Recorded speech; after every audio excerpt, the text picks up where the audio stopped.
श्री स्वामी समर्थ. नमस्कार प्रेमळ भक्तांनो, जर मनामध्ये श्रद्धा असेल ना तर देव कुठल्याही क्षणी दर्शन देतील. जर मनामध्ये देवाच्याबद्दल विश्वास असेल ना तर आपल्या मनात जे घडत आहे ते देवाला समजेल.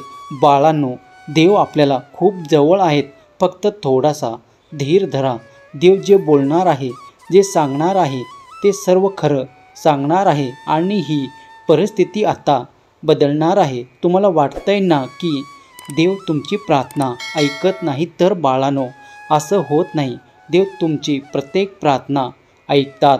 फक्त प्रार्थना करताना मनामध्ये विश्वास असू द्या. जर तुम्ही आपल्या या भक्तिमय चॅनलवर नवीन असाल तर लगेच चॅनलला देखील सबस्क्राईब करा आणि असे संदेश दररोज बघण्यासाठी हा व्हिडिओ शेवटपर्यंत बघा बाळांनो. कारण जीवनाच्या घडामोडी घडताना त्याचं ज्ञान आपल्याला या संदेशातून मिळत असतं. ज्याचा विश्वास आहे त्यांनी हा संदेश शेवटपर्यंत जरूर बघा. जे कुणी सांगत नाही, जे कुणी आपल्याला शिकवत नाही, ते फक्त भगवंत शिकवत असतात. जेव्हा सर्वजण आपल्याकडे पाठ फिरवतात ना, त्यावेळेस आपल्याला फक्त देवाचं नाव आठवतं. ज्यावेळेस आपण एकटा पडतो ना, त्यावेळेस आपल्याला कोणी सारा देण्यासाठी येत नाही, तेव्हा येतात ते परमेश्वर असतात. म्हणून परमेश्वराकडे चुकूनही दुर्लक्ष करू नका. बाळांनो, तुम्ही जोपर्यंत या जगामध्ये वास्तव्यात आहात ना, तोपर्यंत तुमचं कुठलंच काम देवाशिवाय होऊ शकत नाही. कुठलंही काम करा, कुठलीही क्रिया करा, त्यात तुम्हाला देवाची आज्ञाच लागेल.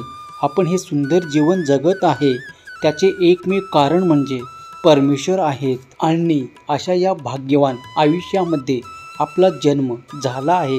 आपण भाग्यवान आहात की आपल्याला परमेश्वराची सेवा करण्याची संधी मिळत आहे.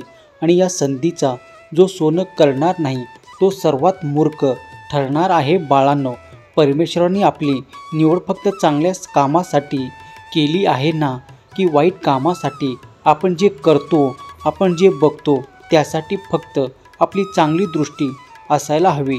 चांगली दृष्टी असेल ना तर सर्व काही चांगलं दिसेल आणि वाईट दृष्टी असेल ना तर सर्व काही वाईटच दिसेल. म्हणून चांगलं वागावा म्हणूनच सांगतोय बाळांनो, जे चांगलं वागतो ना तोच जगात सर्व काही मिळवू शकतो. आणि जो चांगला वागत नाही तो जीवनात कधीच काही चांगलं मिळवू शकत नाही. तुम्हाला असं वाटत असेल ना की आपण हे ऐकतोय खरं असेल का? तर होय, देव सांगत आहे हे खरंच आहे. परमेश्वर कधीच खोटं सांगत नाही, कधीच खोटं शिकवत नाही. जीवनात फक्त परमेश्वर एकच गोष्ट सांगतात, सत्य बोला, सत्याचा मार्ग चला, चांगलं कर्म करा. आणि जे हे नियम पाळतो ना त्याला जीवनात कधीच कोणाचे पाय धरण्याची वेळ येत नाही.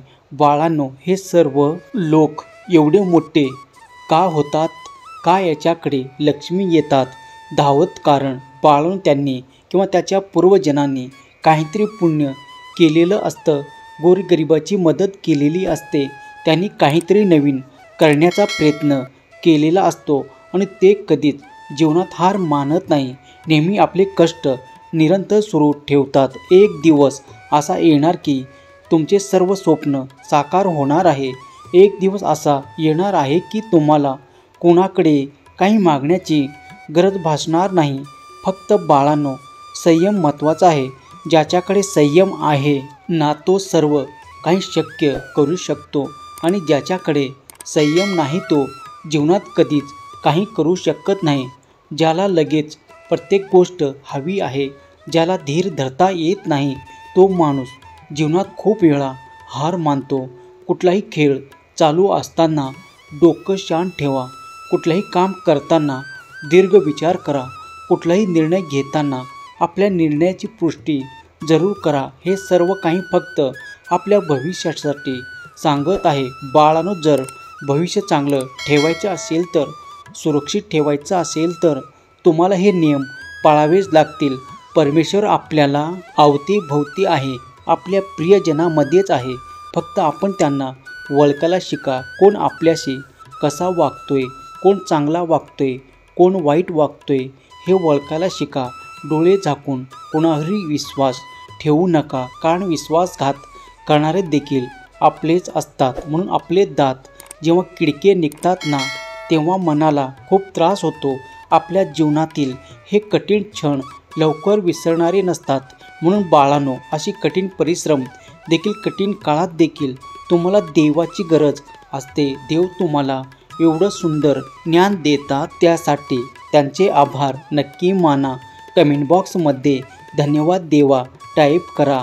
बाळांनो, तुम्ही हा व्हिडिओ बघता, हा केवळ योगायोग नाही तर परमेश्वराने तुमच्यासाठी पाठवलेला संदेश आहे आणि तुम्ही तेच करता जे परमेश्वराची इच्छा आहे. म्हणून परमेश्वर जे तुम्हाला करायला सांगते त्याकडे लक्ष द्या. नक्की आपल्या चुकीच्या गोष्टीकडे लक्ष द्यायचे आहे. परमेश्वर तुमच्यापर्यंत चांगली गोष्ट पोचवतं. फक्त ती गोष्ट घ्यायची की नाही, स्वीकारायची की नाही, हे तुमच्यावर अवलंबून आहे. तुम्हाला जीवनात प्रत्येक गोष्टी विचार करावाच लागेल, कारण ना विचार करता केलेली गोष्ट ही कायम आपल्याला धोकादायक ठरत असते.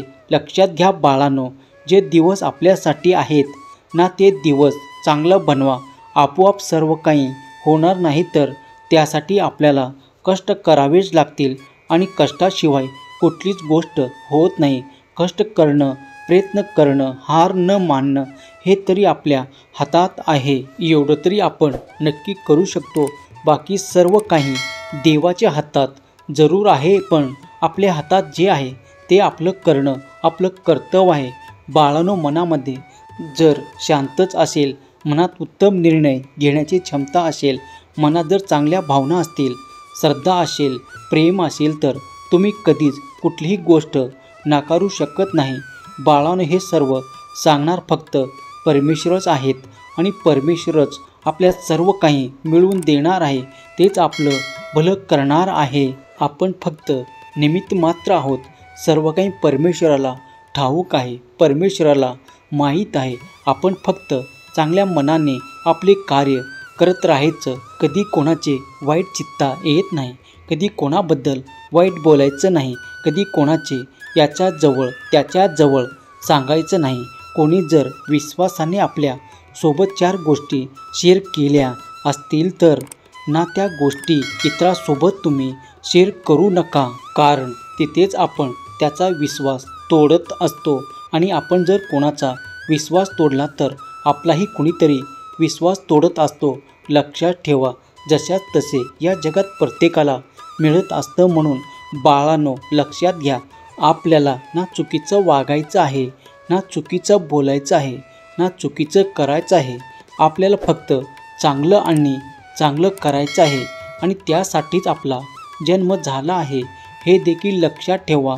तुम्ही रोज उठल्यानंतर तुम्हाला देवाचे दर्शन होतंच ना. तुम्ही कुठेही जा, कुठेही फिरा, तुम्हाला देवाचं मंदिर दिसेलच, देवाचा फोटोसुद्धा दिसेलच, देवाची मूर्तीसुद्धा दिसेलच. आपण रस्त्याने चाललो ना, तर एखाद्या गाडीवरती आपल्याला देवाचा फोटो चिटकवलेला दिसेल.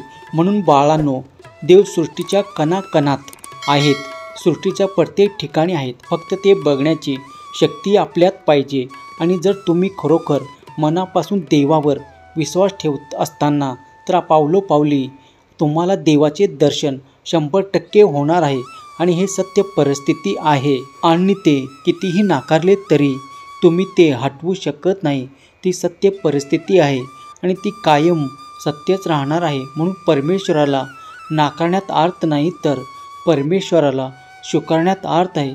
आजचा हा सुंदर व्हिडिओ तुमच्यापर्यंत पोहोचला, हा केवळ योगायोग नव्हे तर तुमचे केलेले काहीतरी पुण्य आहे. हा व्हिडिओ जर तुम्हाला आवडला असेल तर व्हिडिओला लगेच लाईक करा आणि असे सुंदर व्हिडिओ, भक्तिमय व्हिडिओ दररोज बघायचे असतील तर आपल्या या भक्तिमय चॅनलला लगेच सबस्क्राईब करून ठेवा. श्री स्वामी समर्थ. जय जय स्वामी समर्थ. धन्यवाद.